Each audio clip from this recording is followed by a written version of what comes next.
Japón todavía no se repone del shock que representó para la sociedad de ese país y para la clase política el asesinato del ex primer ministro Shinzo Abe, que murió al recibir dos disparos durante un acto de campaña. Pese a haberse retirado de su cargo como primer ministro, Abe seguía siendo una figura clave en la vida pública japonesa, seguía siendo tal vez el político japonés más destacado, tal vez el más reconocido a nivel internacional. Era integrante de una dinastía de políticos, era hijo de un exministro de Relaciones Exteriores, de Shintaro Abe, y también nieto de un ex primer ministro de Japón, Nobusuke Kishi.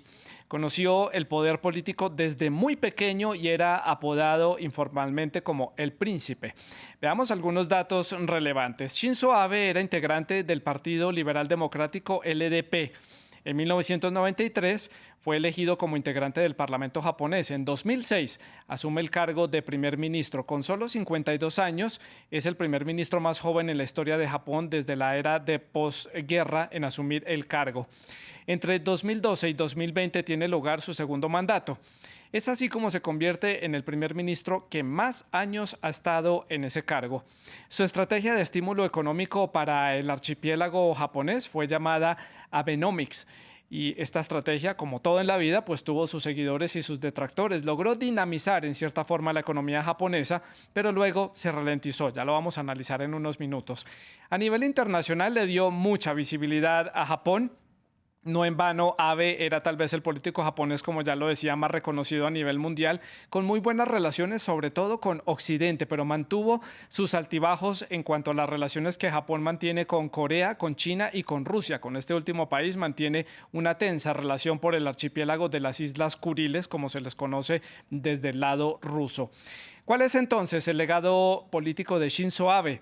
¿Quién asumirá ese vacío que deja él en la escena política nipona? ¿Por qué, pese a su retiro, seguía siendo tan respetado en la vida pública japonesa? ¿Por qué fue asesinado? ¿Qué dicen los primeros indicios de la investigación? Hoy, en el debate de France 24, Shinzo Abe, el impacto de su asesinato. Hemos invitado para hablar sobre este tema al doctor Sho Muto. Él es profesor de Ciencias Políticas de la Kwansei Gakuin University, que está ubicada en Kobe, en Japón. También saludamos en la ciudad de Honolulu, en el archipiélago de Hawái, en Estados Unidos, a Florentino Rodao. Él es catedrático de la Universidad Complutense de Madrid y es autor del libro La sociedad del país vulnerable, Japón 1945. Les recuerdo que ustedes también hacen parte de esta conversación. Dejen todas sus preguntas y comentarios en nuestras redes sociales. Estamos en Twitter, en Instagram y en Facebook, en donde nos encuentran como @France24-ES, @Santilogo, que es mi cuenta personal. La etiqueta es numeral el debate F24. También en YouTube pueden seguir nuestra señal en streaming y también saludamos a las personas que nos escuchan en nuestro podcast. Los invito para que escuchen todos los contenidos de nuestro programa que ya están disponibles en Apple Podcast, en Spotify, en Deezer y en TuneIn. Pues muy bien, damos entonces inicio a este análisis que vamos a hacer sobre este tema. Le doy la bienvenida entonces al doctor Muto en la ciudad de Kobe, en Japón, para hablar sobre este tema. Bienvenido, doctor Muto. Y mi primera pregunta, el punto de partida para esta discusión, desde su punto de vista, ¿cuál es el legado que deja Shinzo Abe para la política japonesa y también la relevancia que tuvo a nivel internacional? Y luego ya iremos profundizando en diferentes temas. Hola, encantado. Sí, en primer lugar hay que acentuar que el ex primer ministro Shinzo Abe realizaba el gobierno más largo en la historia de Japón. Generalmente en la política japonesa la duración media del gabinete es muy corta. Y por eso el gobierno no puede hacer las políticas desde el punto de vista medio y largo plazo. Además, en la escena diplomacia, el primer ministro japonés no ha prestado tanta atención comparando el papel internacional de Japón. Ha sido los problemas fatales del político japonés. En este sentido, puede valorarse el que el gobierno Abe hacía las políticas continuadas, especialmente en la política económica y diplomática, independiente de sus resultados. Al mismo tiempo, dentro de Japón, es conocido el lado negativo del gobierno de Abe. En primer lugar, en su manera política autoritaria con la base de mayoritaria absoluta en el Congreso y debilidad de la oposición política. Los asuntos que a veces enfrentaban, sobre todo el de seguridad, estaban muy convertidos. Por eso su manera autoritaria era muy destacada. Sí. Había utilizado con frecuencia la manera que divide en la partidario y enemigos, como los líderes populistas del mundo. Sí. Doctor Y Muto, otro voy a más. darle la palabra a Florentino Rodao, nuestro invitado en la ciudad de Honolulu, también para conocer su punto de vista, punto de partida, señor Rodao, sobre el legado de Shinzo Abe y el impacto que tiene su muerte para la vida política de Japón y también a nivel internacional. Ya hemos visto las repercusiones y los mensajes de pésame que han expresado muchos líderes a nivel internacional. Bueno, fíjate, incluso en India han declarado un día de luto, ¿eh? En la ópera de Sydney también han hecho cosas.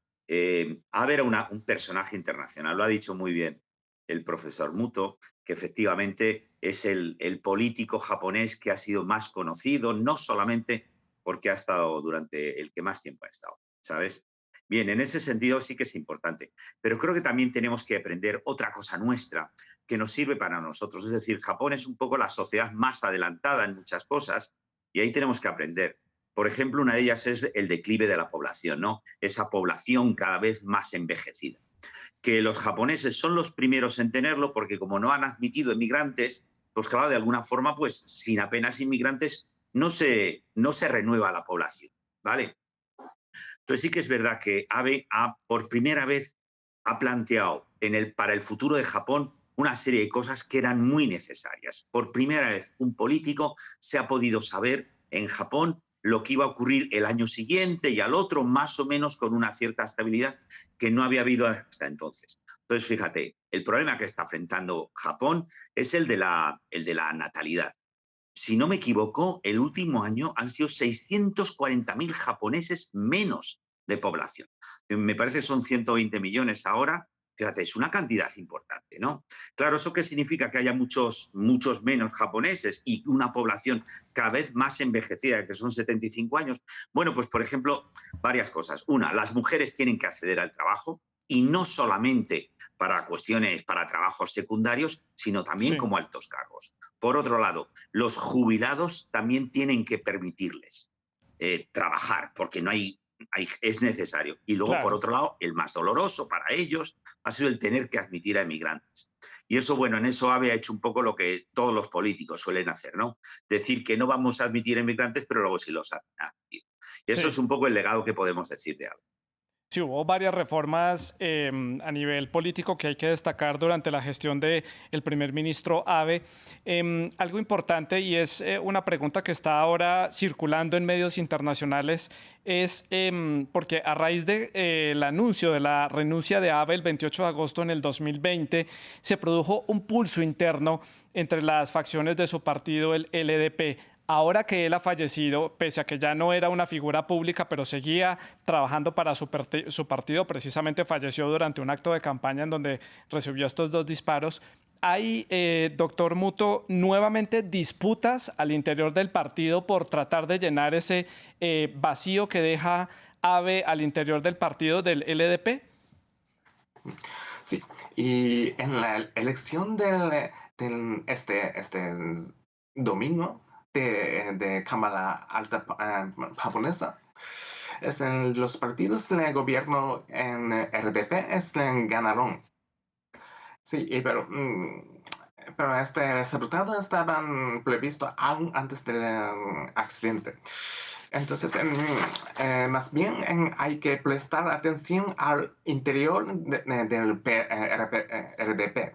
La pierna del personal más influyente del grupo conservador derechista, es decir, Shinzo Abe, afectará la dinámica interior del partido, su rumbo político o no. Es lo importante. Sí. Especialmente quizá el movimiento hacia la reforma constitucional hacia la de un golpe. Sí. es un tema de Shinzo, Shinzo es el deseo de Shinzo Abe más soñado. Sí, la reforma a la Constitución ya lo vamos a comentar más adelante, lo tengo dentro de mis temas. Doctor, señor Rodao, en la ciudad de Honolulu, en Hawái, su perspectiva de lo que puede representar este vacío o la ausencia de la figura de Abe al interior del LDP que lo llevó pues prácticamente a un liderazgo en Japón, prácticamente no tenían una oposición muy bien concertada y le permitió gobernar con tranquilidad. ¿Qué significa entonces la ausencia de él para la política japonesa? Bueno, él ya estaba retirado, sí que se estaba hablando, había habido rumores de que quizás podría volver a la política japonesa, pero de alguna forma sí que es verdad, él dentro de ese gobierno de coalición que puede ser el Partido Liberal Democrático, es decir, con muchas facciones, era el que representaba la facción más derechista. Y en ese sentido, al desaparecer él, sí que es verdad que esa facción va a necesitar, por decirlo de alguna forma, un nuevo líder. Su facción política, por ejemplo, bueno, en Japón, dentro del Parlamento, dentro del Partido Liberal Democrático hay diferentes facciones, ¿no? Y es verdad que se va a necesitar hacer un nuevo líder, y también es verdad que había varios partidos pequeños, Nihonkai, etcétera, que de alguna forma están en esa facción. Fíjate, lo más curioso en ese sentido, claro, es un poco enlazando con lo que dice Muto y con lo que estabais hablando. Su ironía de que precisamente su muerte ha llevado a esta victoria tan grande del Partido Liberal Democrático que podría permitir esos 2/3 en el Parlamento, es decir, en la Cámara Alta y la Baja, que pudieran permitir ese cambio de la Constitución. Sí, un cambio importante. Hay que decir que cuando él renunció a su cargo, pues no nombró a ningún sucesor, claramente. Hubo ahí un momento de disputas internas, como lo decía. Finalmente, Yoshihide Suga, quien es hoy en día el primer ministro de Japón, llegó a este cargo. Era un político veterano en Japón. Durante mucho tiempo fue integrante precisamente del gabinete de ministros de Abe y era alguien más o menos cercano, pero él no nombró a nadie. Entonces, por eso se habla de estas disputas al interior del partido. Pasemos a hablar un poco de esa postura que ya mencionaba el doctor Muto sobre esa línea más dura que tenía, esa línea nacionalista. ¿Qué le deja precisamente esa línea nacionalista a la política japonesa, doctor Muto? Porque eso, sin embargo, generó ciertas tensiones, por ejemplo, con Corea, que es un país muy cercano a Japón, también con China y con Rusia, que es un país con el que mantiene una tensión por las Islas Kuriles. Ese sentimiento nacionalista, ¿de qué le sirvió a Japón en la construcción política? Sí, y Abe tenía la ideología muy derechista y conservador, pero al mismo tiempo Abe no producían conflictos graves con países vecinos que tienen el problema histórico delicado, por ejemplo, en Corea del Sur o China, pero sí, pero sobre todo es en construir la relación recíproca estratégica con China, mostrar el lado problemático de la diplomacia de Abe. Es un punto de la evaluable. Sí, un punto evaluable. ¿Cómo es esa relación que él deja con China o que le dejó al actual ministro, al primer ministro Suga? ¿Cómo es la relación entre Tokio y Beijing al día de hoy?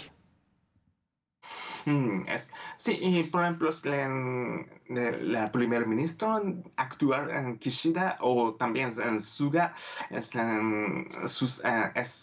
sucesor de la línea diplomática del Abe. Porque la China es el país más importante de vecino de Japón, especialmente desde el punto de vista económico. Pero sí, y hay un posibilidad de conflicto, especialmente de conflicto territorial. Sí. Señor Rodado, su perspectiva sobre este tema, sobre la relación que deja con los países vecinos y esa línea nacionalista en esa construcción política de Japón, en esa, bueno, usted ya lo mencionaba, unos temas que eran muy prácticamente vetados para la sociedad japonesa, que les tocó abrirse y empezar a aceptar algunos cambios para esta sociedad que se envejece. Fíjate, es que claro, estamos hablando de nacionalismo japonés, con el cual hay una, como has dicho muy bien, hay una confrontación muy clara con China, con Corea, dependiendo de en Corea de si gobiernan los de derechas o los de izquierdas, también es verdad, en Corea hay mucho cambio en ese sentido, y con Rusia, se puede decir, es el gran fracaso de la diplomacia japonesa, es decir, no haber firmado todavía la paz después de la Segunda Guerra Mundial, ¿no? Pero claro, estás hablando de nacionalismo muy bien, pero por otro lado, ese nacionalismo no es frente a Estados Unidos, es decir, es hacer lo que hago con Estados Unidos. Y cuando Trump había criticado en las elecciones a Japón, el primero que fue a visitarle una vez que ganó las elecciones fue Abe. Entonces ese nacionalismo es un tanto complicado.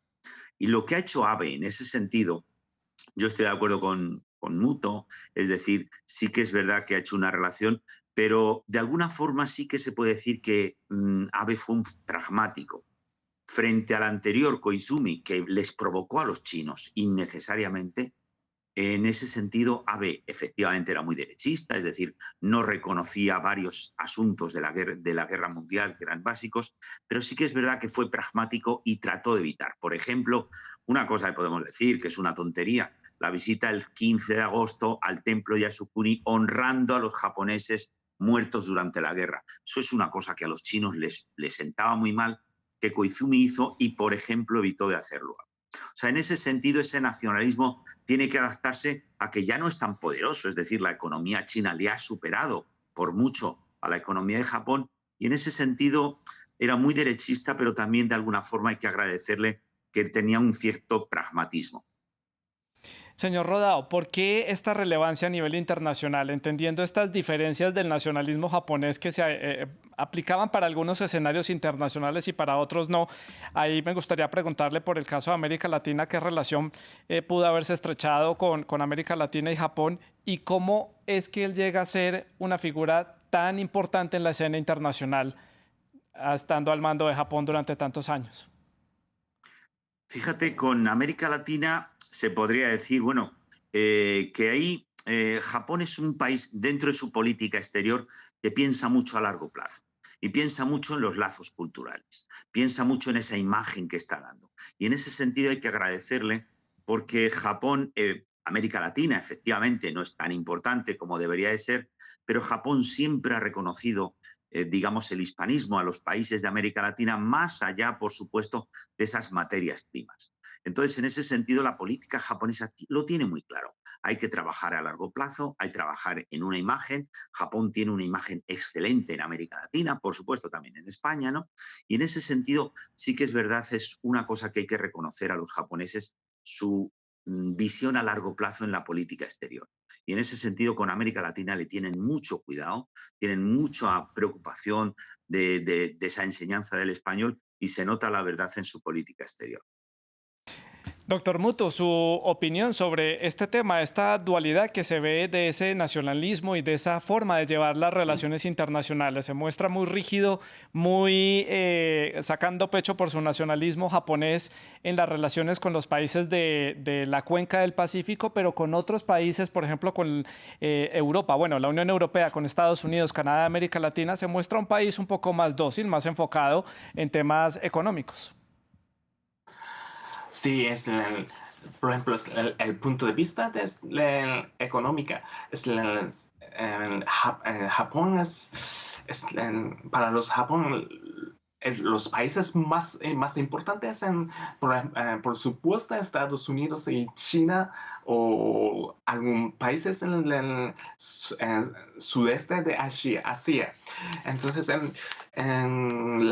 los políticos japoneses no entiendo la importancia de, por ejemplo, en África o América Latina, como el profesor Rodo ha dicho. Entonces, eh, su, nacional, eh, su nacionalismo es muy Disculpa, pero sí, entonces en la diplomacia de aves hay, tiene dos aspectos.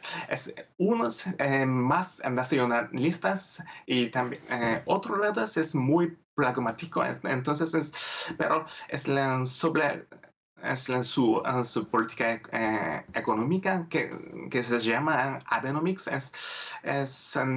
no es importante Sudamérica Sí. o África. Sí. Ahí, por ejemplo, en África y juega un papel mucho más importante China, en este momento mucho más allá que Japón. Señor Rodao, paso a preguntarle ahora por el tema de la defensa y el tema militar, un tema que genera mucha controversia en Japón a raíz de los antecedentes que tiene este país en su participación en las guerras mundiales y, bueno, y lo que desencadenó para Japón y lo que representó la Segunda Guerra Mundial para este país.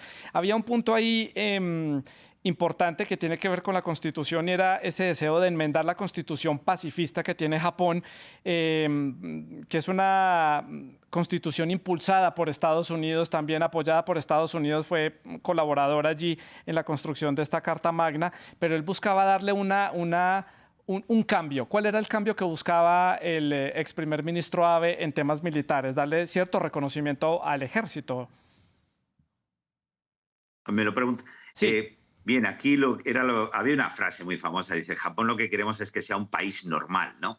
Eso lo decía otro de los derechistas estos, ¿no? Es decir, que Japón tenga un ejército, ¿no? Es decir, acabar con esa constitución, efectivamente, que como ha dicho muy, muy bien, fue impulsada por Estados Unidos y que los propios Estados Unidos quisieron cambiarla al final cuando ya empezó la Guerra Fría, ¿no?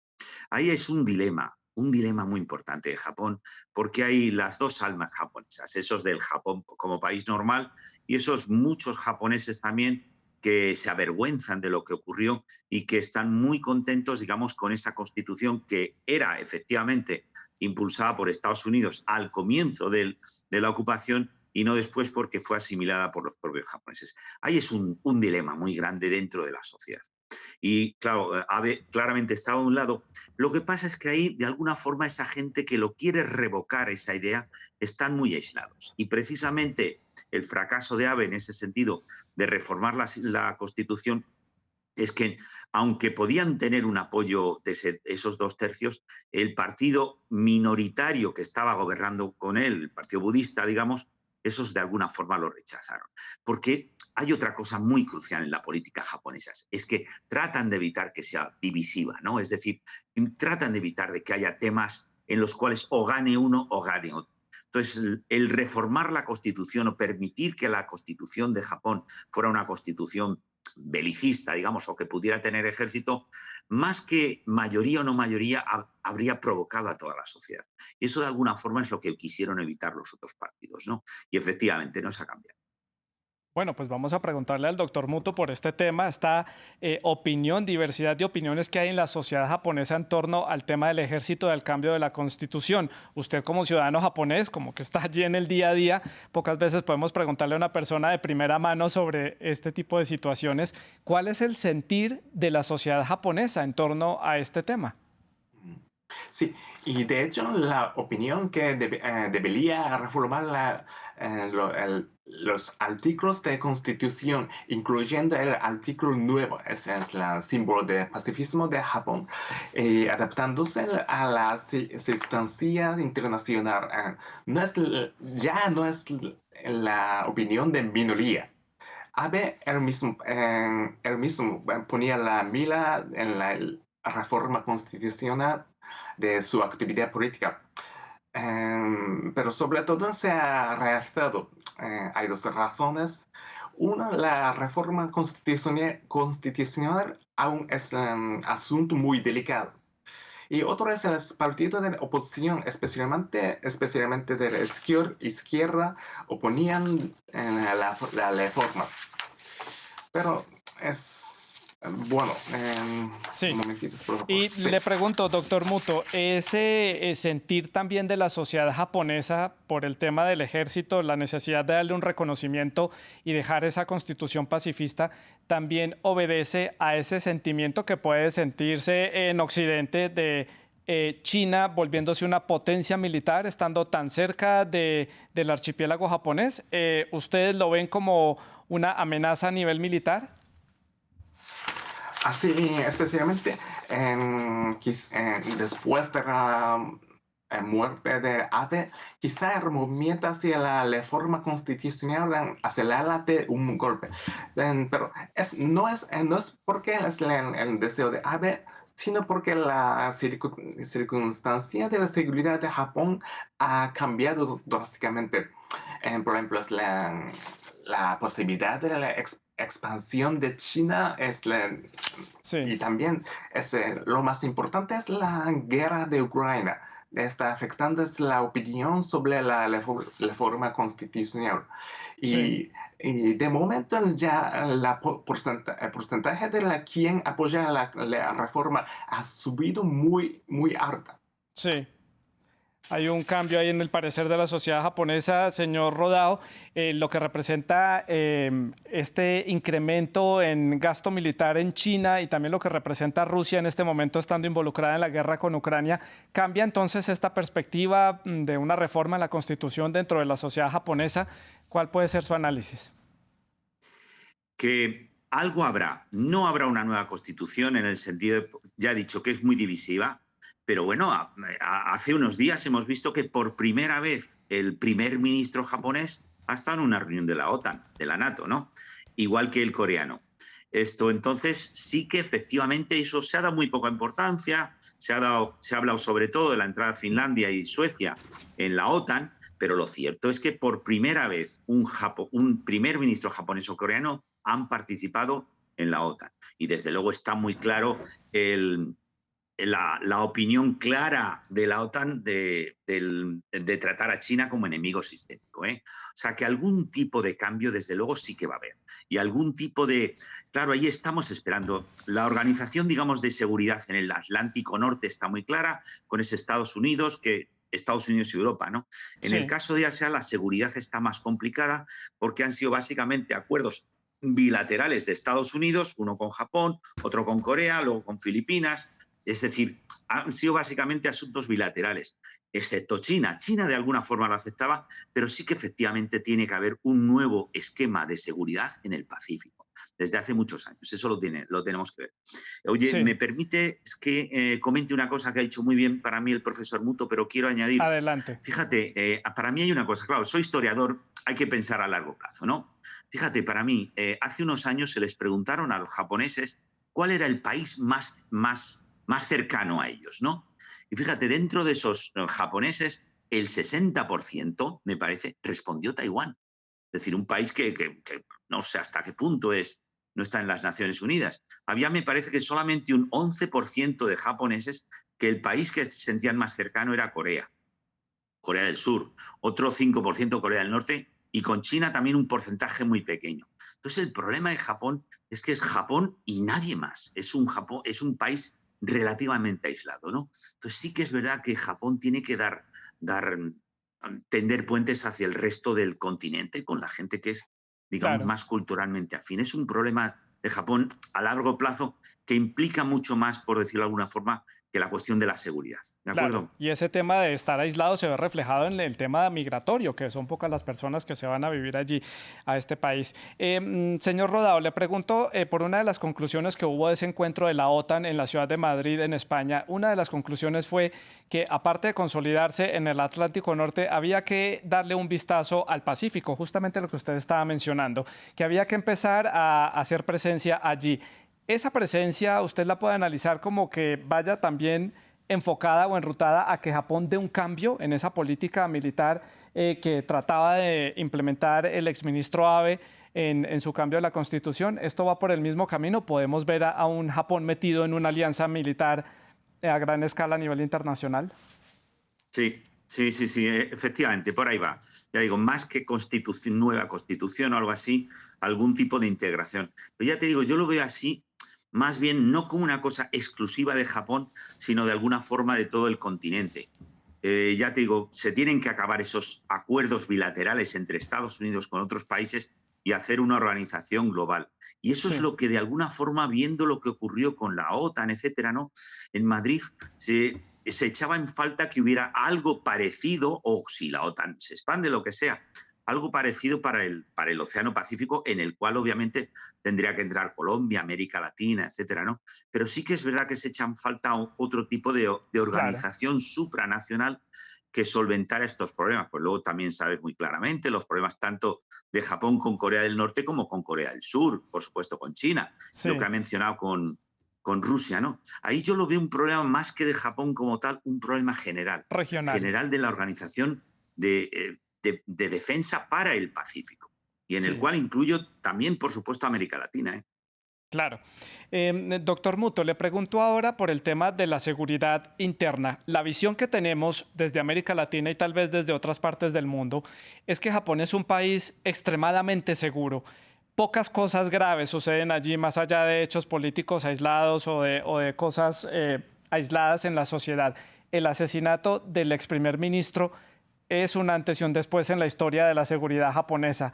¿Cuál es el sentir de los japoneses en torno a ese tema? ¿Y qué es lo que ha generado este tipo de hechos? Asesinar al ex primer ministro en la calle es sin duda alguna un hecho de violencia de gran escala. Sí, un momentito, por favor. La verdad es la primera accidente tan grave porque Sí. es la... un momentito. Y, Bueno, le traslado la pregunta entonces al señor sí, sí. Rodao mientras el doctor Muto organiza sus notas porque el tiempo corre en televisión y se va volando. Señor Rodao, su opinión sobre este tema de la seguridad. Esto es un antes y un después en ese concepto de seguridad que teníamos por lo menos de este país. Bueno, ya que estás hablando de la importancia de la prensa, es normal que se hable ahora de esto, de estas cuestiones de la seguridad, pero no creo que a largo plazo vaya a tener un impacto. No olvidemos que el rifle se lo había hecho este mismo hombre, además utilizando celofán, etcétera. Como medidas a largo plazo, no podemos pensar que vaya a ser importante en ese sentido. Esa eh, despreocupación de Japón en la cuestión de la seguridad hay que agradecerlo. Otra cosa, cuidado, y no olvidemos, es el tema de la política y los atentados a los políticos que ha habido en Japón a lo largo de la historia. El propio abuelo de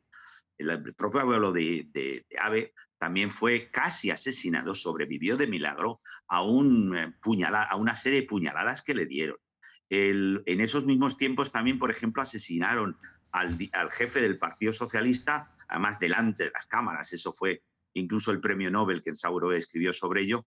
Asesinaron delante de las cámaras al dirigente socialista. Es decir, la Sí. cuestión de la extrema derecha atentando contra políticos japoneses es una cosa recurrente. Recientemente también fue el alcalde de Hiroshima, ¿eh? O sea, eso no olvidemos. La presencia de la extrema derecha como atentados políticos, sí. El tema de la seguridad en Japón, yo creo que va a seguir tan relajado porque no hay violencia en la sociedad Sí, japonesa y no hay armamentos. claro, eso ayuda mucho. Ahora sí, doctor Muto, su opinión. Adelante. Sí, ya. Muchas gracias.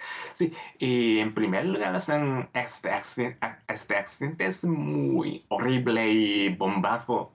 Es el primer asesinato del político tan influyente como ex primer ministro, al menos después de la Segunda Guerra Mundial. Pero sí, hubieron algunos asesinatos antes de la Segunda Guerra Mundial, como el profesor Rao ha dicho. Pero es importante. Según las noticias japonesas, el detenido no tenía ninguna tendencia ideológica o política. Entonces, aún no puede afirmarse que este accidente es asesinato con objetivo político o el terrorismo político. De momento, las noticias japonesas expresan este accidente como el desafío a la democracia o el bloqueo de la palabra con violencia. Pero hay que analizar con calma el fondo causa del accidente. Esa es Claro. mi opinión. Claro, Entonces, y es una sí. investigación que está en curso. Ya veremos qué dice esta investigación. Me quedan un par de minutos para finalizar el programa. Quiero entonces hacer las conclusiones. Comienzo con el señor Rodao en la ciudad de Honolulu, en Hawái. Lo que trae entonces de aquí en adelante, no hay bola de cristal, siempre lo digo para saber cuál va a ser el futuro, pero sin duda alguna esto va a sentar un precedente en la historia política y en los meses venideros para Japón. ¿Qué sigue entonces para Japón ahora sin este líder importante en la escena política del país? continuar la internacionalización, lo tengo muy claro. Japón se va, igual que en el periodo previo, la era Heisei fue básicamente el Japón cultural, más allá de las inversiones, etcétera. Ahora es continuar la internacionalización con una política más moderada. Ahora la preocupación, y sobre todo, eso muy claro en el caso de Kishida, que está muy relacionado con el Ministerio de Finanzas, Sí. claramente ahora es la preocupación financiera, el dinero, la economía. La economía, que es una preocupación para todos los países en este momento. Doctor Muto, su conclusión, ¿qué sigue para su país para los próximos meses en términos políticos? Sí, sí, en primer ministro actual Kishida sucede algún asuntos de ABE, por ejemplo, es la diplomacia, pero al mismo tiempo Kishida tiene la ideología más liberal, entonces en Japón quizás cambiarla un poquito es su política interna o económicamente, Sí. pero sí, pero la diplomacia no va a cambiar tan drásticamente, es decir, es la diplomacia basándose con alianzas Estados Unidos. Sí. Sí.